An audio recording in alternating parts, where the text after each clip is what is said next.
agulha deslizava pela seda como um segredo cochichado no ouvido. Cada ponto era uma prece que eu vinha bordando havia 6 meses.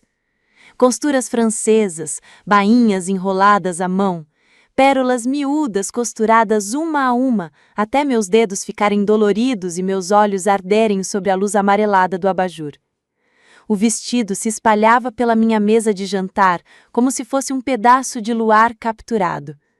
Um pingente de seda marfim que me custara 3 semanas de idas e vindas às lojas, mas que, pro dia do casamento da minha Juliana, varia cada segundo e cada centavo. Aos 62 anos, minhas mãos já não tinham a firmeza de quando costurei o meu próprio vestido de noiva, há 40 anos, mas carregavam a sabedoria acumulada de uma vida. Cada prega guardava décadas de memória muscular. Cada dardo era moldado pelos fantasmas das incontáveis reformas que fiz para sobreviver depois que perdi Tiago Barreto. Aquele vestido não era só tecido e linha. Era minha carta de amor para a única filha que criei sozinha, desde que o pai dela partiu por causa de um infarto, quando ela tinha apenas 12 anos. O sol da manhã pintava quadrados dourados no chão da cozinha, enquanto eu embalava o vestido em papel de seda sem ácido, do jeitinho que minha mãe me ensinou para guardar o que é precioso.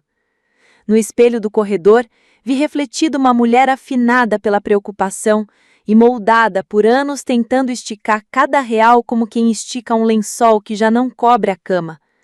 Mas nos meus olhos havia a satisfação silenciosa de um trabalho bem feito.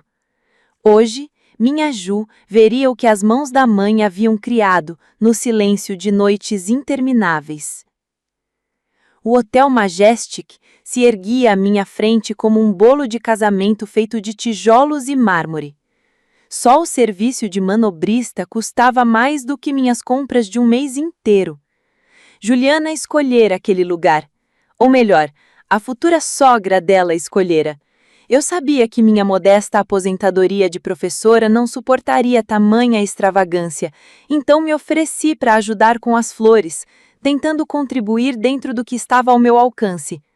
Mas Milena Cortés, com aquele sorriso mais fino que lâmina de estilete, respondeu: "Ah, não se preocupe em ajudar, Bianca. Nós cuidamos de tudo."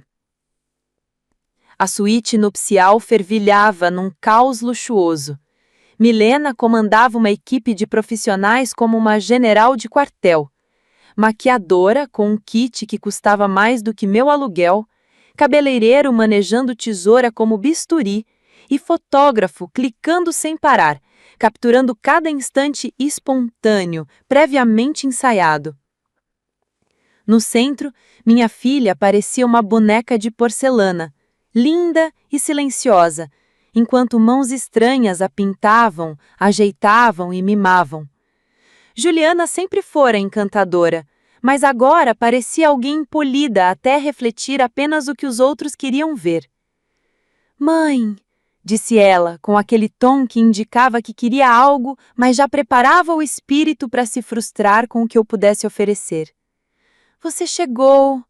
Ótimo! Estamos quase prontas para o vestido." Levantei a sacola com a reverência de quem segura algo sagrado.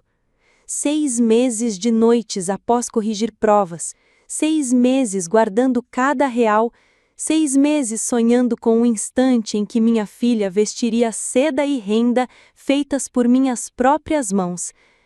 "Eu trouxe o vestido", falei, com a voz mais suave do que planejava. Milena ergueu o olhar, examinando minha sacola como juíza avaliando prova duvidosa. "Ah, o vestido que você fez. Que atencioso." O atencioso saiu da boca dela com o mesmo entusiasmo de quem recebe meia furada de presente no Natal. Abri o zíper sentindo os dedos tremerem, não de nervosismo, mas por causa da intensidade de amor depositada em cada ponto. A seda surgiu como água se moldando, e por um instante o quarto silenciou. Logo o encanto foi quebrado. "É muito artesanal", decretou Milena, aproximando-se como quem avalia a mercadoria com defeito. "O trabalho é rústico." Rústico. 6 meses de costuras francesas e pérolas bordadas à mão, resumidos a rústico. Senti uma portinha se fechando dentro do meu peito. Querida, prosseguiu Milena com voz adocicada demais, para ser sincera. Talvez devêssemos considerar aquela opção reserva, a Valéria Wakabayashi da boutique. Vai sair melhor nas fotos. O olhar de Juliana alternava entre o meu vestido e a sogra. Eu a vi pesar as opções como comerciante calculando lucro e perda, e presenciei o instante exato em que ela escolheu se afastar de mim. Mãe, acho que o outro vestido combina mais com o lugar. A rejeição perfurou 23 anos de joelhos ralados que tratei, pesadelos que afastei e sonhos que alimentei.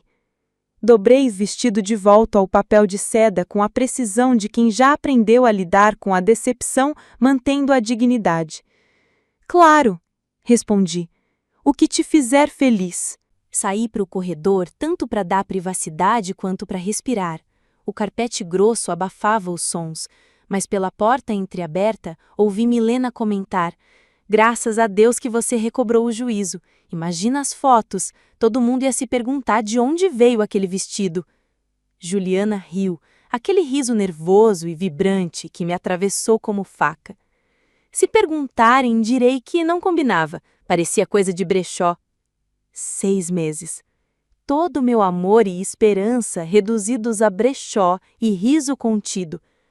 Pela fresta, vi minha filha vestindo a Valéria Wakabayashi, enquanto Milena fechava o zíper com a satisfação de quem evita desastre social. O fotógrafo registrava a transformação de filha em nora. O meu vestido, esquecido numa cadeira, parecia papel de presente descartado. Voltei e peguei-o nos braços. Vou levar isso para casa, disse com firmeza. Ah, mãe, desculpa! Talvez possa usar no jantar de ensaio. Não será necessário. Beijei sua testa, inalando o cheiro caro de spray e perfume emprestado, tão distante do cheiro da menina que se encolhia na minha cama nas tempestades. Tenha um casamento lindo, minha querida. Enquanto me afastava, ouvi Milena comentar: isso foi mais fácil do que imaginei, às vezes as pessoas só precisam aceitar a realidade. As portas do elevador se fecharam sobre minha vida antiga. Nos meus braços, embrulhado em papel de seda e orgulho ferido, estava o começo de algo completamente diferente. Lá fora, o ar de primavera carregava um perfume de novas possibilidades, misturado ao cheiro nada poético de escapamento e aos sonhos alheios que andavam soltos pelas ruas. Coloquei o vestido com todo cuidado no banco de trás do carro, ajeitando-o como quem acomoda um vaso chinês do século XIX para uma viagem rumo a um destino ainda incerto. O trajeto até minha casa passou pelo bairro onde criei Juliana sozinha, pela escola onde lecionei por 37 anos e por cada ponto conhecido de uma vida inteira dedicada aos outros. Mas naquele dia, tudo parecia diferente. Menor. Era como se eu tivesse olhado para aqueles lugares por uma lente embaçada durante décadas. Minha casa me recebeu com seus riachos e sombras já íntimos, as mesmas paredes amarelas da cozinha que pintei quando Ju começou o ensino médio. As mesmas fotografias mostrando aniversários, formaturas e até terças-feiras comuns, que, de um jeito ou de outro, ajudaram a formar um ser humano. Abri o vestido sobre a mesa de jantar mais uma vez, alisando a seda com mãos delicadas. A luz da tarde fazia as pérolas costuradas em espirais no corpete cintilarem. Cada uma delas fora colocada com a precisão de quem sabe que os detalhes importam, especialmente quando ninguém está reparando. As costuras francesas estavam planas e perfeitas, invisíveis por fora, mas fortes o suficiente para atravessar gerações. Aquilo não era trabalho de brechó, era arte nascida do amor e lapidada pela necessidade. Preparei uma xícara de chá bem forte, o tipo que poderia acordar até um gato preguiçoso no domingo, e fiquei observando o vestido enquanto o vapor subia como incenso. Em algum ponto da cidade, Juliana provavelmente caminhava com a elegância emprestada que o momento exigia. Mas ali, na minha casa silenciosa, cercada pelas ferramentas do meu ofício, senti algo que não sentia havia anos: a faísca da minha própria ambição. O telefone tocou uma vez. Aposto que era ela, ligando da suíte nupcial com voz carregada de champanhe e culpa, pronta para se explicar e ajeitar tudo de novo. Deixei tocar.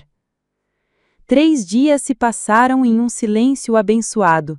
Nenhuma ligação da lua de mel, nenhuma flor com cartão de desculpas, nenhum vizinho curioso batendo a porta com boatos fresquinhos do dia do casamento. Só eu, o vestido e a certeza de que algo havia mudado na arquitetura da minha vida. Passei a olhar o vestido com outros olhos, não mais como um amor rejeitado, mas como prova de uma habilidade que eu quase tinha esquecido possuir. Só a bainha enrolada à mão tinha levado 40 horas de trabalho, que custariam R$ 800 em qualquer loja de noivas decente. O corpete, com costuras princesa e curvas francesas, era alfaiataria de nível superior. Ouvi na minha memória a voz da minha mãe. Bianca, você tem mãos de artista. Não desperdice isso nos sonhos dos outros. Na quinta-feira de manhã, eu fotografava o vestido de todos os ângulos, quase como uma perita analisando cena de crime, quando a campainha tocou. Pelo olho mágico vi uma jovem de cachos escuros escapando de um coque meio desarrumado, segurando o que parecia ser uma travessa, e com uma expressão que dizia, não vou embora fácil. Senhora Barreto? Perguntou ela, com um leve sotaque difícil de identificar. Sou Graziela Rios, moro no apartamento acima da padaria na rua das Cibipirunas. Ouvi dizer que a senhora poderia estar precisando de companhia.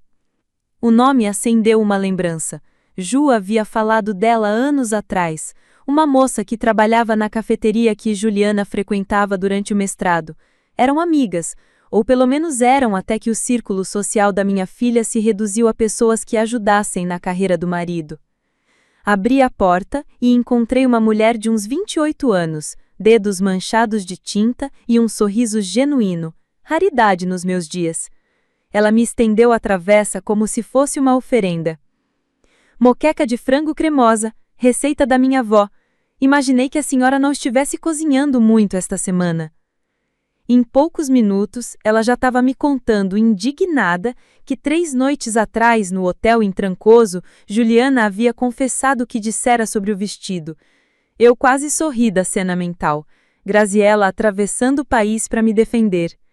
Entre! Eu estava passando um café. Assim que entrou, parou de repente, olhando fixamente para o vestido aberto na sala de jantar. Meu Deus! É esse o vestido? Disse, aproximando-se como quem se aproxima de um santuário. Senhora Barreto, isso é trabalho de museu. Só o bordado com miçangas. Quanto tempo levou? 6 meses. Ela se virou para mim com expressão de pura fúria. 6 meses da sua vida?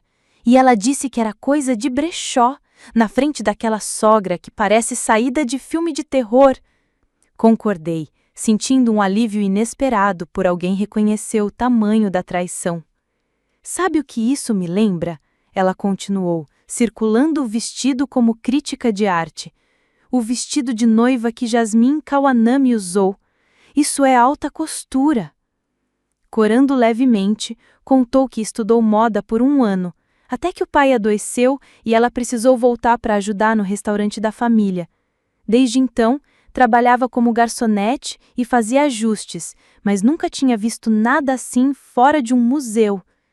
Senti no peito algo que não sentia havia muito: reconhecimento, respeito profissional. Quer um café? Perguntei. Sentamos na cozinha, a empolgação dela iluminando o ambiente como o sol de inverno atravessando vidro limpo. Ela fez perguntas técnicas, elogiou outras peças minhas e ouviu com atenção enquanto eu falava sobre costuras francesas, mangas sem franzido e casas de botão feitas à mão. Sabe, minha prima Helenice vai se casar daqui a 3 meses. O orçamento dela é inexistente. Ela é assistente social, o noivo dá aula para crianças no jardim de infância e ela anda chorando com isso há semanas. É orgulhosa demais para pedir ajuda à família. É complicado, murmurei, embora algo no tom dela deixasse claro que a conversa estava tomando um rumo bem específico. Ela é mais ou menos da altura da Juliana, continuou Graziella com um ar despretensioso. Talvez um tiquinho mais alta, mas nada que um salto não resolva. A sugestão pairava entre nós como uma ponte esperando para ser atravessada. Olhei para o vestido através do arco, lembrando-me do peso dele em meus braços enquanto o carregava para longe da suíte nupcial da Juliana. Era a seda que nunca sentiu a alegria para a qual havia nascido. Você acha mesmo que ela ia querer usar um vestido rejeitado? Perguntei. Acho que ela choraria de felicidade por usar algo tão lindo, respondeu Graziella com firmeza. A Helenice anda caçando desastres de poliéster na internet por menos de R$ 200. Ela apontou para a sala de jantar. Esse vestido ia fazer ela se sentir uma rainha. Naquela tarde, Graziella levou Helenice para ver a peça. Minha sobrinha, tecnicamente prima de segundo grau, mas quem é que se preocupa com formalidade de grau de parentesco? Helenice sempre foi o espírito livre da família. Preferia o serviço social à advocacia, namorava professores em vez de médicos, dirigia um carro com 15 anos de idade e ainda conseguia mandar dinheiro para os pais todo mês. Aos 31 anos, cada ruga de expressão em volta dos olhos e cada calo nas mãos eram medalhas de honra pelo trabalho voluntário no abrigo. Tia Bianca, sussurrou, usando o apelido que sempre me derretia. Você fez mesmo isso? Fiz para o casamento da Juliana. Assenti, observando o rosto dela oscilar entre admiração, reconhecimento e, por fim, aquele lampejo de raiva protetora por mim. Ela não usou, escolheu outra coisa. Helenice estendeu a mão para tocar a seda, mas recuou, como se fosse um vaso de cristal prestes a cair. Não posso. É lindo demais, caro demais. Isso é de casamento de R$ 50 mil, não de churrasco no quintal com cadeira de plástico. Helenice, falei com firmeza na voz, esse vestido foi feito com amor. Ele foi criado para celebrar um casamento, para fazer alguém se sentir linda no dia mais importante da vida. E esse alguém pode muito bem ser você. Graziella cutucou a prima. Experimenta, vai! E eu repeti. Vai lá, veste. 20 minutos depois, Helenice estava diante do espelho do meu quarto transformada. O vestido caía como se tivesse sido feito sob medida para o seu corpo. A seda fluía sobre suas curvas com uma suavidade quase teimosa. O tom marfim aquecia sua pele morena e as pérolas costuradas à mão brilhavam como estrelas tímidas no céu. A voz dela falhou. Pareço uma noiva de verdade. Você parece você mesma, respondi. Só que em versão deslumbrante. Graziella já estava com o celular na mão. Fica parada, preciso registrar esse milagre. A foto capturou algo quase mágico. O sorriso aberto de Helenice, o caimento perfeito da seda e a confiança recém-descoberta estampada na postura dela. Naquele instante, ela parecia exatamente o que era. Uma mulher apaixonada, usando um vestido criado por alguém que acreditava que o amor deveria ser celebrado e não jogado no fundo do armário. Não sei como te agradecer, disse ela com as lágrimas ameaçando o rímel. Use com alegria, falei. Para mim, já era o suficiente. Mas Graziella tinha outras ideias. Na verdade, disse com aquele tom de quem está prestes a propor algo genial ou totalmente desastroso. Acho que devíamos postar essa foto. A Helenice está maravilhosa e as pessoas precisam conhecer o que você faz. Graziella, comecei, mas ela já estava digitando. Só no meu Instagram. Tem uns 300 seguidores, a maioria colegas de restaurante e estudantes de arte. Qual é o problema? Ela postou com uma legenda que fez meu peito se encher de orgulho. Quando a sua prima precisa de um vestido de noiva, mas não pode pagar por alta costura, e a mãe da sua amiga é, por acaso, uma costureira mestre secreta. Este vestido foi feito à mão, ao longo de 6 meses por Bianca Barreto, professora aposentada que claramente perdeu sua verdadeira vocação. Helenice está radiante, e este vestido é a prova de que a verdadeira arte vive nos lugares mais improváveis. Alta costura feita à mão, artista de verdade, vestido de noiva, mulheres talentosas. A reação foi imediata. Em poucas horas, o celular da Graziella vibrava sem parar. Comentários, compartilhamentos, mensagens. As pessoas queriam saber como encomendar. Noivas com casamentos marcados para meses depois já perguntavam preços. Costureiras locais mandavam mensagens cheias de respeito profissional. Ao cair da noite, a foto já tinha sido compartilhada 47 vezes. Na manhã seguinte, o número de visualizações passava de 2.000, e Graziella respondia mensagens de lugares tão distantes quanto Campinas e Florianópolis. Senhora Barreto, disse ela surgindo na minha porta com café, croissants e um brilho nos olhos. Acho que precisamos conversar sobre abrir um negócio. Sentei-me à mesa da cozinha lendo elogios e perguntas como se alguém tivesse acendido luzes incômodos da minha vida que eu nem lembrava que existiam. Durante décadas costurei por necessidade, concertos, bainhas, fantasias de Halloween com salário de professora. Mas aquilo parecia outra coisa. Parecia uma oportunidade. Eu não entendo nada de administrar empresa, comentei. Mas entende tudo de fazer vestidos que fazem mulheres se sentirem deusas, retrucou ela. O resto a gente aprende. Pela janela, vi Dona Palmira Penteado passeando com o cachorro. Mesmo horário, mesmo ritmo, mesmo roteiro que ela repetia há 15 anos. 3 dias antes, eu também segui a minha rotina previsível. Professora aposentada, mãe deixada de lado, mulher cujos melhores anos supostamente já tinham passado. Agora a foto de Helenice sorria na tela do celular da Graziella, enquanto estranhos me pediam para pagar por habilidades que eu quase deixei morrer no silêncio. O que exatamente você está sugerindo? Perguntei. O sorriso dela poderia iluminar o quarteirão inteiro. Estou sugerindo que a gente lembre ao mundo que artistas de verdade nem sempre estão em galerias. Às vezes eles estão na cozinha, criando mágica ponto a ponto. Lá fora, Dona Palmira completou seu passeio. Mas dentro de mim, cercada por linhas, sonhos e pelo entusiasmo de uma jovem, sentiu algo que não experimentava havia décadas: liberdade. O casamento da Helenice seria em 3 semanas quando recebi o telefonema que mudou tudo. Eu estava no quarto de hóspedes reformado, agora oficialmente meu ateliê de costura, com direito à placa pintada à mão feita pela Graziella, rabiscando modificações para o vestido da mãe de uma noiva, quando o telefone tocou. O identificador mostrava um número desconhecido, mas com DDD local. Senhora Barreto, aqui é Berenice Rezende, da TV REC Paulistana. Vi a foto do vestido de noiva que a senhora fez e gostaria de fazer uma reportagem sobre artesãos locais. A senhora teria interesse? Minha mão tremia ao largar o lápis. Desculpe, o quê? A foto foi compartilhada mais de 15.000 vezes na última semana. As pessoas estão chamando a senhora de artista da alta costura escondida do subúrbio de Campinas. Adoraríamos contar sua história. 15.000 vezes? O número parecia coisa de outro planeta. Pensei nas risadas nervosas na suíte de hotel e senti uma satisfação tão afiada que poderia cortar seda. Preciso pensar a respeito. Mas, senhora Barreto, eu vi o vestido pessoalmente, se o aumento entende. Elisa Rios é minha cabeleireira e foi quem me mostrou o vestido. É uma peça digna de museu, dessas que mereciam fila para ser admirada.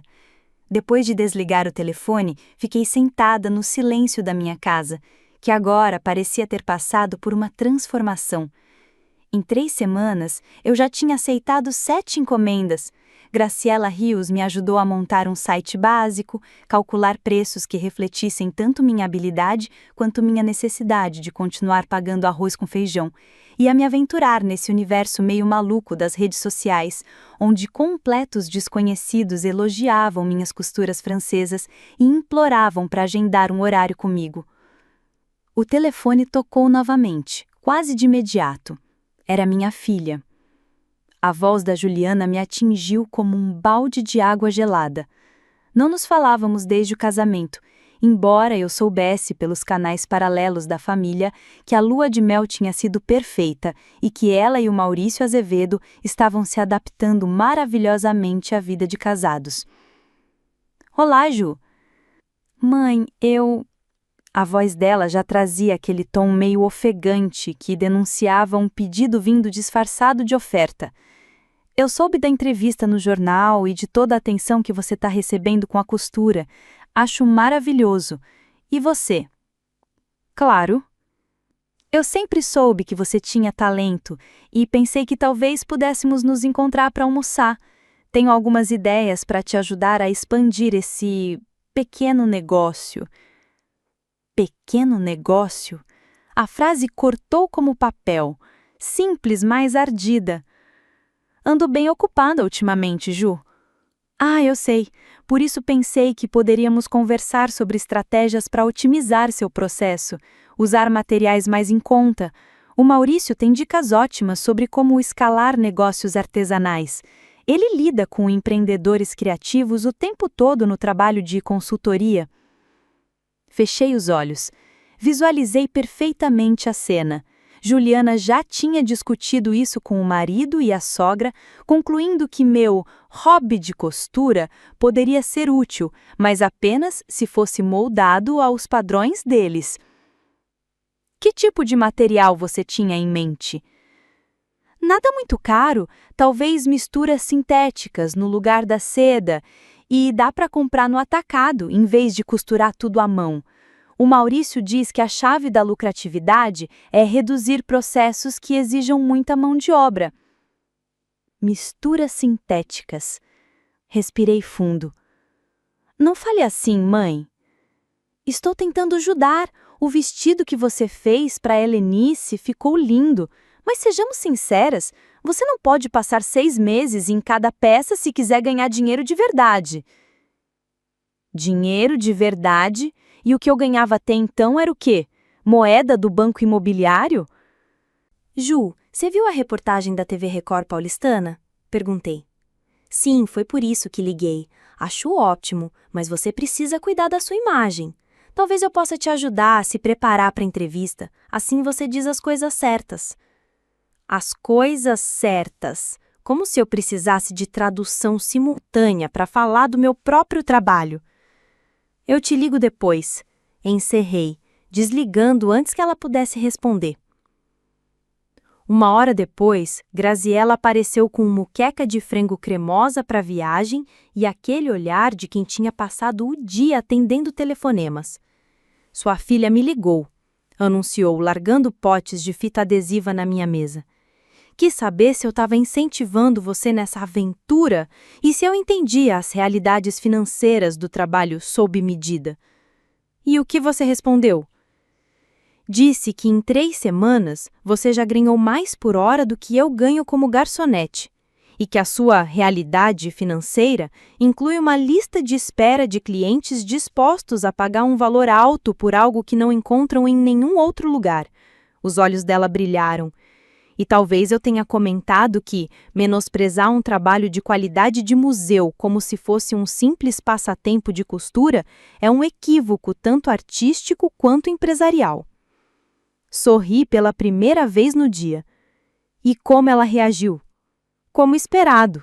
Sugeriu que eu estava exagerando e disse que seria lamentável se eu incentivasse você a tomar decisões de carreira irrealistas para a sua idade.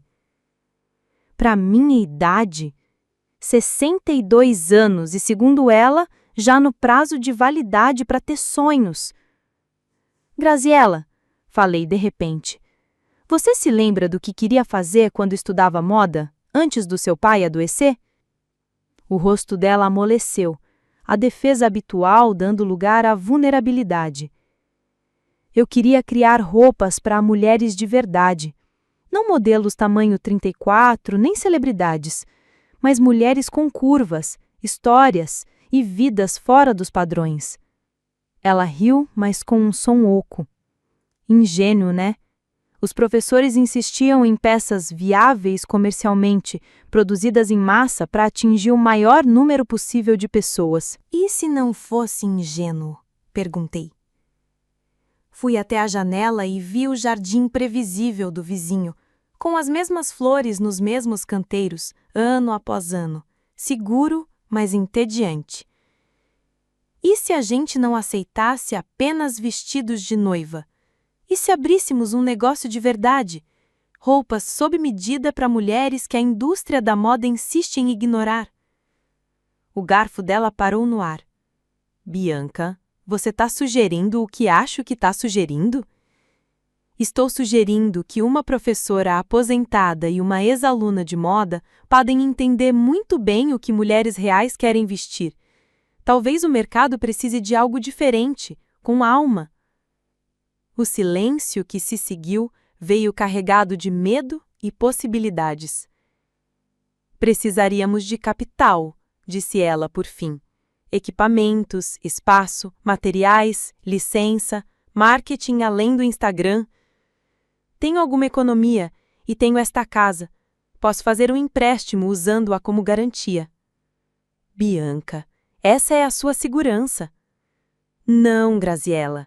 Minha rede de segurança era a minha aposentadoria como professora que mal cobre as contas. Esta casa tem sido mais prisão do que proteção. Ela me encarou, avaliando se era coragem ou loucura o que via. E como chamaríamos isso? Uma empresa de roupas personalizadas, criada por uma professora aposentada e uma ex-estudante de moda fugitiva no subúrbio de Campinas. Sorri. Pensei no rosto de Helenice se olhando no espelho, na alegria de criar algo único para alguém que realmente valoriza, no nervosismo de Juliana, no olhar desdenhoso de Milena Cortez, e nos anos que passei me diminuindo para caber nas expectativas dos outros. Bordado, respondi. Roupas personalizadas, feitas por mulheres que entendem que cada corpo carrega uma história que merece ser contada e celebrada. O sorriso de Graziella começou tímido, mas foi crescendo como o sol esquentando o café da manhã de domingo. Trabalho com linha, eu gosto, disse ela, pegando o celular. Estou pesquisando no Google sobre requisitos para licenças comerciais. Graziella, espera! A gente está mesmo fazendo isso? Perguntei. Ela levantou os olhos da tela, o entusiasmo dando lugar a uma expressão mais profunda e determinada. Bianca, há 3 semanas você era uma professora aposentada cuja filha a tratava como um fardo constrangedor. Hoje, é uma artista disputada com lista de espera e ainda tem uma entrevista marcada na TV para a próxima sexta-feira. Amanhã? Deu de ombros. Amanhã vamos mudar a indústria da moda, um vestido personalizado por vez. Na manhã seguinte, acordei antes do amanhecer e fui direto ao meu ateliê. O vestido da Helenice estava no manequim, como uma promessa já cumprida. Sob a luz suave, cada ponto, cada miçanga, cada detalhe que eu havia escolhido mostrava o cuidado que eu coloquei para criar algo verdadeiramente especial. Esse vestido jamais ficaria esquecido num armário ou seria tratado como roupa de brechó. Seria usado por uma mulher que reconhecesse o próprio valor, fotografado por quem soubesse enxergar a arte de longe e lembrado como o início de algo extraordinário. Fiz café, me sentei à máquina de costura e fiquei cercada por rolos de seda, caixas de botões vintage e gavetas cheias de linhas de todas as cores possíveis. Meu celular mostrava 17 novas mensagens de clientes interessados, 3 ligações de repórteres e uma mensagem da Graziella. Encontrei um espaço comercial no centro. Quero visitar hoje à tarde. Também havia uma mensagem de voz da Juliana. Sua voz tinha aquela mistura de preocupação e frustração que só a filha sabe dosar. Mãe, fiquei pensando na nossa conversa de ontem. Acho que você deveria ser mais cautelosa com isso. Começar um negócio na sua idade, ainda mais algo tão arriscado. Talvez devêssemos falar com o Maurício e fazer um plano. Me liga. Apaguei, sem ler de novo. A entrevista com a Berenice Rezende estava marcada para sexta à tarde. O casamento da Helenice seria no sábado. E entre esses 2 dias, eu teria que decidir se era Bianca Barreto, a professora aposentada com um hobby, ou Bianca Barreto, a artista. A artista que levou 62 anos para descobrir do que era capaz. enquanto passava a seda marfim na máquina para fazer o vestido de uma noiva que me procurou justamente por ter visto as fotos da Helenice, percebi que a decisão já estava tomada. Juliana podia ficar com sua segurança e senso prático. Eu estava escolhendo a revolução, um ponto de cada vez. A entrevista na TV REC paulistana foi ao ar numa terça de outubro, exatamente 6 meses depois do casamento da Juliana. Assisti do apartamento de Graziella, em cima da padaria, cercada por amostras de tecido e rabiscos de planos de negócio, enquanto ela soltava comentários que me faziam rir até doer a barriga. "Olha só você!" disse ela, vendo-me na tela explicar a diferença entre bainhas à máquina e bainhas enroladas à mão. "Parece que nasceu dando entrevista." Na tela, eu mostrava o trabalho com miçangas no vestido da Helenice, agora peça de destaque no nosso portfólio, enquanto Berenice perguntava sobre minha trajetória. A mulher da TV parecia confiante, profissional e apaixonada. Nada lembrava a mãe esquecida por alguém ou a professora aposentada que preenchia o tempo livre com costura. A história de Bianca Barreto é inspiradora, narrava Berenice sobre imagens do meu ateliê. Depois de 37 anos como professora, ela encontrou uma nova vocação, criando vestidos sob medida que rivalizam com os melhores estilistas do mundo. Sua lista de espera agora chega a 8 meses, e recentemente firmou parceria com Graziella Rios para lançar a Fios e Tramas, uma boutique dedicada a roupas personalizadas para corpos femininos reais. A expressão corpos femininos reais tinha sido ideia da Graziella, e ouvi-la na TV abriu um orgulho quente no meu peito. O segmento terminou com o casamento da Helenice. O vestido se movia como luz líquida de estrelas enquanto ela dançava, radiante, provando que elegância não tem nada a ver com etiquetas caríssimas, e sim com amor genuíno. O telefone da Graziella tocou antes dos créditos finais. Em uma semana, vieram 47 novos contatos, 3 pedidos de clientes de fora do estado e até um documentarista querendo contar nossa história. O mais importante? Assinamos o contrato da loja no centro. Graziella encontrou um espaço iluminado, com janelas altas, lugar para várias máquinas, área de provas e até uma mini galeria para expor as peças finalizadas. No dia seguinte à assinatura, Juliana ligou. Mãe, vi a entrevista. Foi bem legal. Mas o Maurício acha que você está se expondo demais. Ele se preocupa com promessas que talvez você não consiga cumprir. Eu estava ajustando um corpete de seda larja e segurei o telefone entre o ombro e a orelha, posição que meu quiroprático certamente desaprovaria. Que promessas exatamente? Perguntei. A lista de 8 meses parece demais, e a experiência da Graziella com negócios é limitada. O Maurício acha que vocês estão tomando decisões rápidas demais. Suspirei. O mundo parece achar que genro é sinônimo de oráculo. Juliana, eu tomo decisões há 40 anos a mais do que o Maurício vive. Não foi isso que eu quis dizer. É que abrir uma empresa é complicado. Tem responsabilidade civil, impostos, seguros. Eu entendo, interrompi, talvez mais áspera do que queria. Entendo que em 6 meses, a Graziella e eu criamos algo lindo e rentável, enquanto vocês passaram o mesmo tempo tentando me convencer de que sou velha demais para saber o que faço. Do outro lado, silêncio. Quando voltou a falar, ela usou um tom mais baixo. Mãe, estou tentando cuidar de você.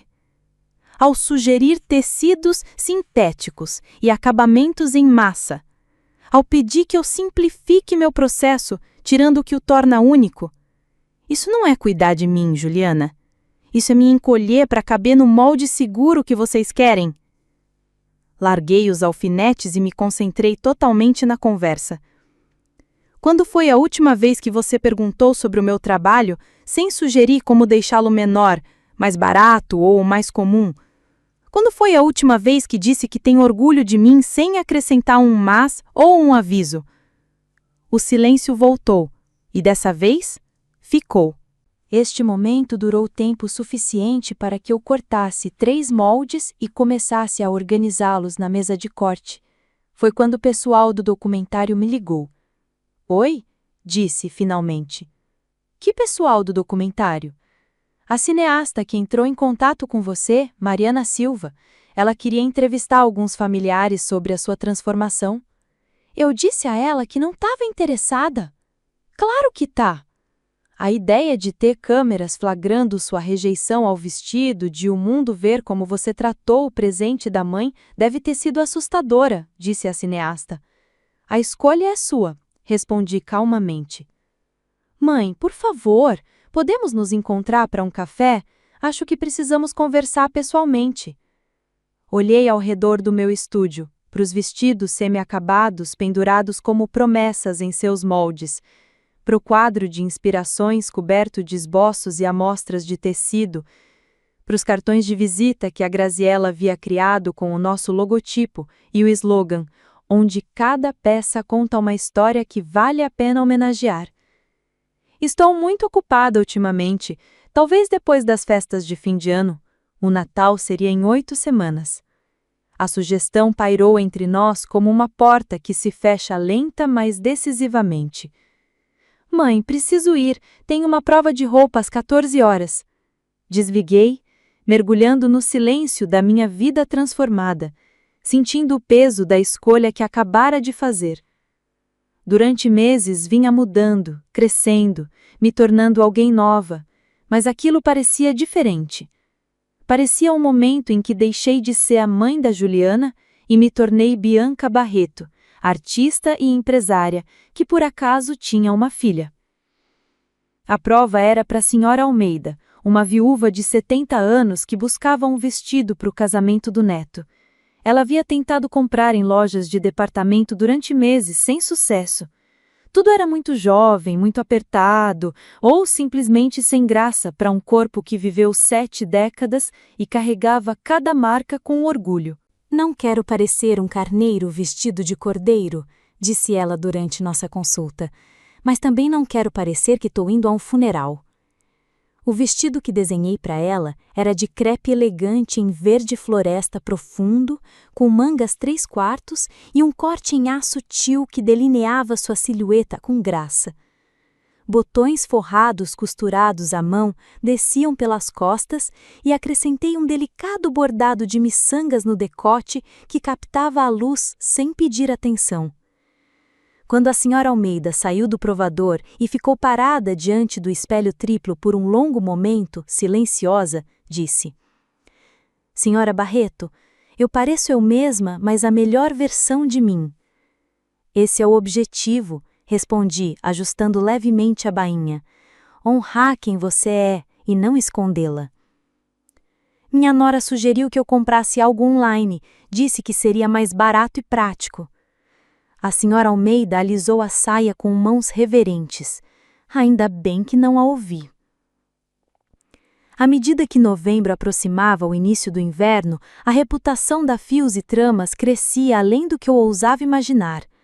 A equipe do documentário nos acompanhou por 2 semanas, registrando o processo de criação de peças personalizadas e entrevistando clientes que falavam com emoção genuína sobre se sentirem bonitas consigo mesmas pela primeira vez em anos.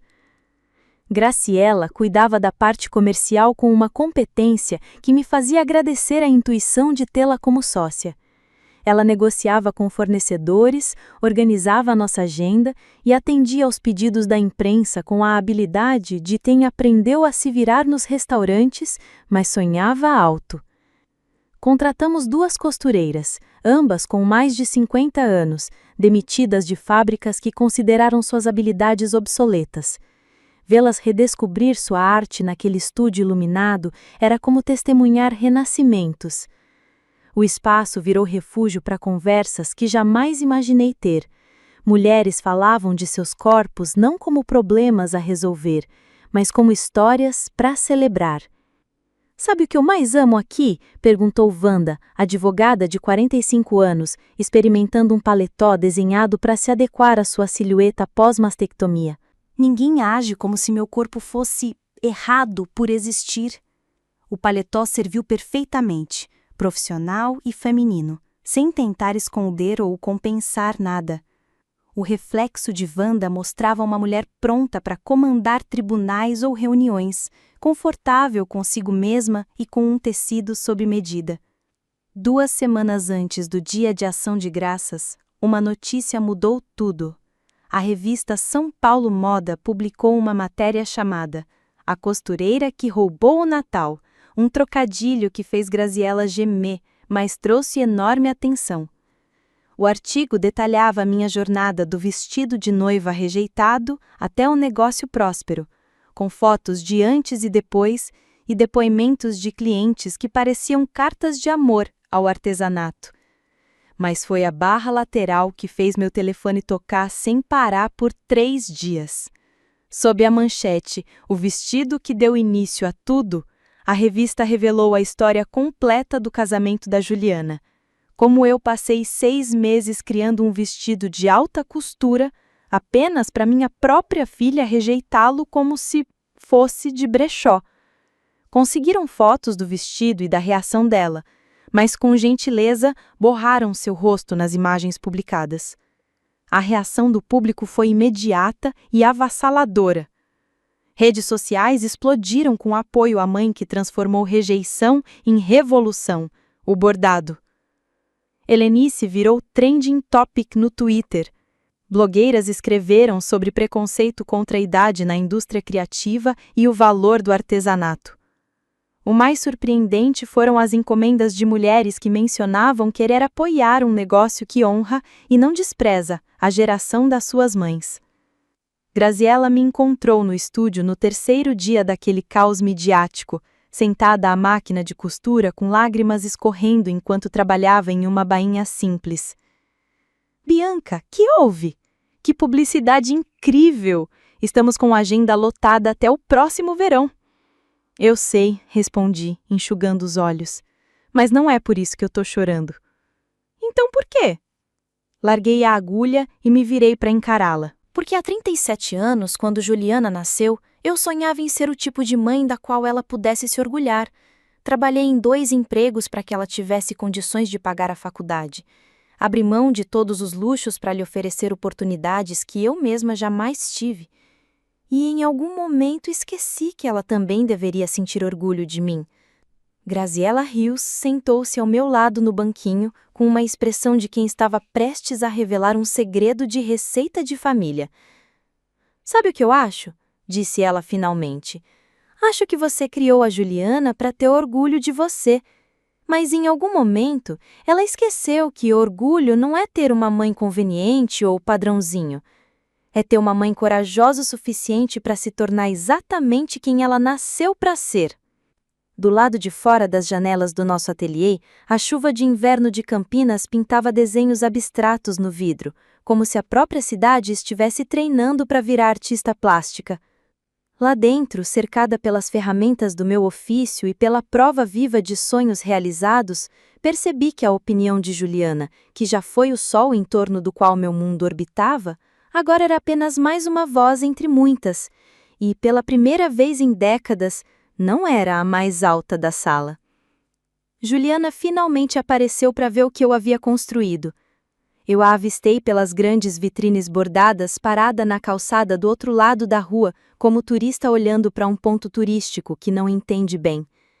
Ela usava o casaco preto de lã que eu lhe dera de presente de Natal 3 anos antes, feito sob medida, caro, elegante, o tipo de escolha segura que cabe em qualquer lugar sem dizer nada sobre quem o veste. Por 20 minutos, ela ficou ali, enquanto eu trabalhava com Dona Palmira Penteado na prova de um vestido de festa. Nós 2 fingimos não notar aquela figura de preto congelando lá fora. Até que Dona Palmira, minha antiga vizinha e cliente das mais animadas, quebrou o silêncio. "Não é sua filha ali? Parece que vai virar picolé." "É, parece", respondi, ajustando a bainha do vestido de veludo bordô. "Por amor de Deus, Bianca, deixa a moça entrar antes que ela se transforme numa escultura de gelo." Mas eu não me movi. Ficamos nos nossos territórios, separadas pelo asfalto e por 8 meses de decisões que não tinham mais volta. Quando Dona Palmira saiu, embalada em seu casaco e carregando a sacola de roupas com um sorriso orgulhoso, Juliana finalmente se aproximou. Entrou empurrando a porta como quem pisa em terreno inimigo. Seus olhos percorreram o espaço, o piso de madeira brilhando depois da reforma que Graziella e eu fizemos, os provadores com cortinas elegantes, A parede da galeria com fotos de nossos trabalhos. Mãe, disse ela num tom mais baixo do que eu lembrava. Ju. Ela caminhou como visitante de museu, parando na mesa de corte onde eu trabalhava num vestido de réveillon para uma cliente que queria se sentir deslumbrante aos 68 anos. A seda prateada refletia a luz da tarde. Vi quando ela reconheceu a qualidade da peça, o trabalho minucioso com as miçangas, as horas de dedicação que cada costura exigira. É lindo, disse ela. Obrigada. O artigo da revista parou, respirou fundo. Eu não sabia que iam escrever sobre o vestido de noiva, sobre o que eu disse. Continuei prendendo o corpete e respondi. O que achou que aconteceria quando jogou fora 6 meses do meu trabalho como se fosse peça de brechó? Achou que isso ficaria escondido para sempre? Eu estava nervosa, Milena sendo Milena, não estava pensando direito. Pensou o suficiente para rir, retruquei. As palavras caíram entre nós como alfinetes. Ela se encolheu. Já pedi desculpas, liguei, mandei flores. Flores para quem? Para você mesma se sentir menos culpada. Você nunca me perguntou como eu me senti, nunca reconheceu o que aquele vestido significava. Juliana foi até a janela, a imagem fantasmagórica refletida no vidro. Eu sei que você tá com raiva de mim. Não. Fiquei com raiva por 1 semana. Depois percebi que raiva era só mais uma forma de fazer as suas opiniões parecerem mais importantes que a minha vida. O que isso quer dizer?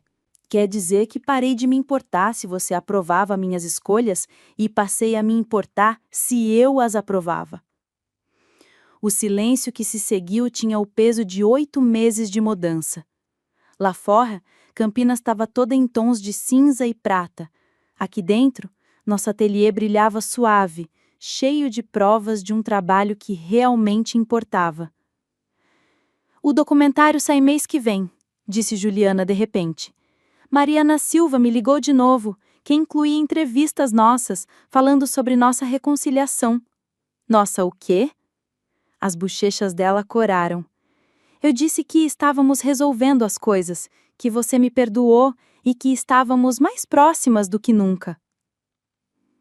Olhei para minha filha, essa mulher que criei, por quem me sacrifiquei, que amei com a intensidade que só mãe entende, e senti apenas uma clareza serena. Você disse a um documentarista que eu te perdoei, sem nunca perguntar se era verdade. Então você não me perdoou. Os olhos dela pediam absolvição, como se o amor materno fosse passe livre para apagar qualquer ferida. Juliana, falei suavemente, perdão não é algo que você possa declarar em meu nome, mas você é minha mãe. Sim, e por 62 anos acreditei que isso significava engolir cada mágoa, desculpar cada ofensa, fingi que suas necessidades eram mais importantes que minha dignidade. Mas mãe também é ser humano, com sentimentos que merecem respeito. A postura dela quebrou. Então você nunca vai me perdoar. Eu tenho que pagar por um momento de fraqueza para o resto da vida? Um momento? Caminhei até a parede da galeria, onde fotos mostravam a evolução dos bordados, do vestido de noiva de Helenice Rios até A elegância verde floresta da senhora Almeida para dezenas de mulheres que encontraram confiança em roupas feitas sob medida. Não foi um momento, Juliana. Foram anos me tratando como se eu fosse uma vergonha, ignorando minhas opiniões, assumindo que o julgamento do seu marido valia mais do que a minha experiência. Isso não é verdade. Quando foi a última vez que você me pediu conselho sobre algo importante? Quando foi a última vez que me visitou sem precisar de um favor? Quando foi que me apresentou para os seus amigos como alguém de quem você se orgulha e não como alguém que você precisa justificar? Cada pergunta caía como ponto bem dado na costura da nossa relação, revelando um padrão que eu nunca tinha parado para enxergar com clareza. Ela parou, mexendo na alça da bolsa cara com as mãos inquietas. Não sei como consertar isso. Talvez nem precise ser consertado, respondi. Talvez só precise ser aceito do jeito que está. Foi quando Graziela voltou do almoço, carregando amostras de tecido e com o rosto iluminado pelo frio e pela empolgação. Ao ver Juliana, seu rosto mudou para uma neutralidade cautelosa. Juliana, disse com aquela educação profissional. Que bom te ver, Graziela. A voz de Juliana carregava aquele frio cortante que ela reservava para pessoas que não considerava dignas. Vejo que os negócios estão indo bem. Mais do que bem. Vamos abrir uma segunda unidade em São José dos Campos no ano que vem. Vi Juliana processar a notícia, percebendo que a garçonete que ela desprezara por se impor era agora minha sócia em um negócio que valia mais do que o marido dela ganhava com consultoria. Parabéns, Graziela. Você conseguiu. Obrigada. Graziela largou as amostras e foi até a mesa de corte, criando uma barreira invisível entre Juliana e eu. Priyanka, a investidora adorou seu portfólio. Quer apresentar trabalhos nossos na edição de primavera da revista dela, falando sobre mulheres empreendedoras com mais de 50 anos. Mulheres empreendedoras com mais de 50 anos. Frase inimaginável para mim 1 ano atrás, quando ainda me definia só como mãe da Juliana, viúva do Tiago e professora aposentada preenchendo as horas vagas com hobbies. Juliana observava a conversa absorvendo a realidade. Não se tratava do pequeno projeto de costura da mãe que precisava de ajustes, era um negócio real, tocado por mulheres que conheciam seu valor e exigiam respeito pela sua expertise. Preciso ir, disse Juliana de repente. Vejo que você está ocupada, mãe. Parei-a na porta. Quero que você entenda uma coisa. Eu não te odeio, não desejo mal para você, mas também não preciso da sua aprovação, nem da sua liderança, nem da sua versão de cuidar de mim. Olhei para aquela mulher que tinha meu DNA, mas não meus valores, que herdou minha teimosia, mas não meu respeito pelos sonhos alheios. Isso nos deixa como 2 adultos que, por acaso, são parentes. Se você quiser mais do que isso, vai precisar merecer, não com desculpas, flores ou dizendo aos documentaristas que nos reconciliamos, mas com ações que provem que você realmente respeita a mulher que eu me tornei. O rosto de Juliana oscilava entre mágoa, raiva, reconhecimento, talvez até o começo da compreensão. E se eu não conseguir? Então você também não consegue. Mas não vou fingir o contrário só para deixar qualquer uma de nós mais confortável. Ela assentiu devagar, as lágrimas fazendo o rímel escorrer igualzinho ao que aconteceu com Helenice quando se viu no meu vestido de noiva pela primeira vez, mas por motivos bem diferentes. Adeus, mãe. Adeus, Juliana. A porta se fechou com um leve toque e eu a observei pela janela enquanto ela voltava para o carro. Ela não olhou para o ateliê, não parou para admirar a placa elegante que Graziela encomendou, nem a vitrine com nossas criações mais recentes. Você tá bem? Perguntou Graziela baixinho. Estou perfeita, respondi, e disse isso com toda a seriedade do mundo. Naquela noite, sentei-me no estúdio acima da loja. Transformamos o espaço quando o contrato da minha casa no subúrbio acabou, decidindo que morar no mesmo lugar do trabalho era melhor do que manter aquela pretensão boba de separar arte e vida. As paredes estavam cobertas de esboços e fotos, os rolos de tecido organizados por cor e peso e uma única imagem emoldurada, Helenice no meu vestido de noiva, radiante de felicidade. Meu celular vibrou com uma mensagem de Mariana Silva. O documentário estreia no dia 14 de fevereiro na Netflix. A Costureira, uma história de transformação tardia. Parabéns, Bianca. Você criou algo lindo. Lá fora, As noites de inverno em Campinas brilhavam com as luzes das janelas de casas vizinhas. Sonhos sendo vividos em pequenos atos de coragem, um dia de cada vez. Em algum lugar do outro lado da cidade, Juliana provavelmente estava contando para Maurício sobre nossa conversa, buscando apoio para suas feridas e estratégias para reconquistar a aprovação da mãe. Mas eu não era mais mãe, pelo menos não do jeito que fui. Eu era Bianca Barreto, artista e empreendedora. Uma mulher que aprendeu que amor sem respeito é só outra palavra para servidão. De manhã, comecei a trabalhar num vestido de noiva para uma cliente que me escolheu por ter ouvido a história daquele vestido que desencadeou uma revolução. Ela queria algo que honrasse tradição e transformação, que a fizesse se sentir linda e dissesse ao mundo que ela não era compromisso para ninguém. Eu sabia exatamente o que criar para ela. Afinal, estava costurando esse padrão a vida toda. A trajetória de Bianca Barreto nos mostra que nunca é tarde para recomeçar e que a verdadeira beleza está na coragem de ser autêntica. Em um mundo que insiste em padrões rígidos, sua escolha de honrar o corpo real e a individualidade feminina é um ato de revolução. Mais do que tecidos e costuras, ela constrói pontes entre passado e futuro, entre laços familiares e sonhos pessoais. A relação conflituosa com a filha Juliana nos lembra que o amor também precisa de espaço para crescer com respeito e verdade, e que a aceitação é um processo, não uma simples palavra. A história nos inspira a olhar para dentro e valorizar nossa própria jornada, entendendo que o que vestimos não é apenas o externo, mas também as histórias que escolhemos contar e viver. Uma das maiores lições dessa história é que o respeito próprio é a base para qualquer transformação verdadeira. Bianca mostra que reconhecer seu valor e honrar suas escolhas, mesmo diante de críticas e dúvidas, é fundamental para construir algo que faça sentido e tenha impacto duradouro.